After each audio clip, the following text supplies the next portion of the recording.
Answer number 2 to question number 2. Thank you, Kenny. Tinctures for use in perfumery. Can I talk about that? Well, I can, but I don't use them. And the reason is that in the EU and UK, in order to use a material, we have to have a safety data sheet for it. And if I were to have this analysed, this is a tincture of orris powder that I made about 6 years ago. Still doesn't smell of much. That's the other reason I don't really use them. So tinctures, we don't really know what ends up in the ethanol unless we have them analysed, because I was kindly given some orris powder. So I stuck it in ethanol years ago, and that's how I get the lids off these, by the way. If you twist, they don't come off. Don't just stick them on, otherwise they do.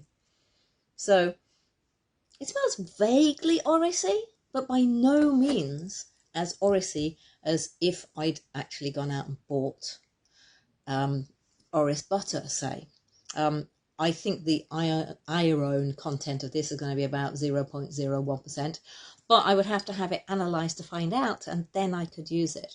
So if you're outside of those areas, you can use tinctures, but they're never going to smell very strongly.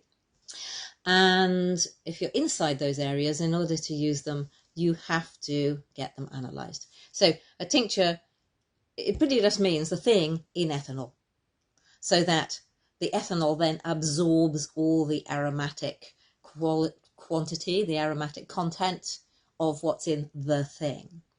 But, you know, I've seen people do tinctures of like wild mushrooms and like think, whoa, oh dear, no, that would seriously need analysing before you go putting things on your skin. Just because they're natural doesn't mean they're safe. In fact, probably the opposite.